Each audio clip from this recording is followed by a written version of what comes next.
جی ناظرین، بہت ہی افسوسناک خبر دی جا رہی ہے۔ اہل حدیثوں کے لیے بہت بڑا صدمہ، خاص کر میر محمدی خاندان کے لیے بہت بڑا صدمہ ہے۔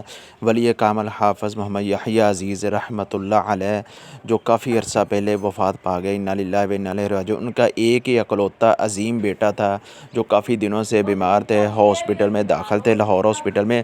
آج وہ صبح اللہ رب العزت کو پیارے ہو گئے، انا للہ و انا الیہ راجعون۔ حافظ صاحب کا اکیلا اکلوتا بیٹا تھا، ماشاءاللہ ان کی طرز پر بیان کرتا تھا اور الحمدللہ بہت ہی اچھا بیان کرتے تھے۔ ہم دعا کرتے ہیں اللہ رب العزت اس مرحوم کو جنت الفردوس میں اعلیٰ مقام عطا فرمائے اور ان کے بچوں کو صبر جمیل عطا فرمائے، خاص کر میر محمدی خاندان کو اللہ رب العزت صبر جمیل عطا فرمائے۔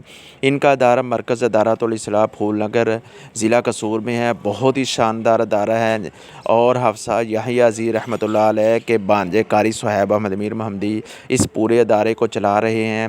وہاں پر درس نظامی ہے، تجوید و قرات ہے، شعبہ تبلیغ کا سلسلہ جو حافظ صاحب نے جاری کیا ہوا تھا، ان کے بیٹے تھے ساتھ قاری صہیب صاحب چلا رہے تھے۔ الحمدللہ اللہ کی توفیق سے یقیناً یہ حافظ صاحب کے لیے اور اسماعیل صاحب کے لیے یہ ایک بوٹا جو ہے ساری زندگی کے لیے صدقہ جاریہ ہے۔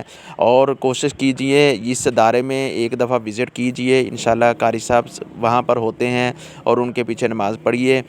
یہ ایک بہت بڑا اہل حدیثوں کا ایک تبلیغی مرکز ہے، تبلیغی ادارہ ہے۔ لوگ وہاں پر جا کر اپنی اصلاح کرتے ہیں، وہاں پر لوگوں کے لیے کھلا کھانے کا انتظام ہوتا ہے، سونے کا انتظام ہوتا ہے۔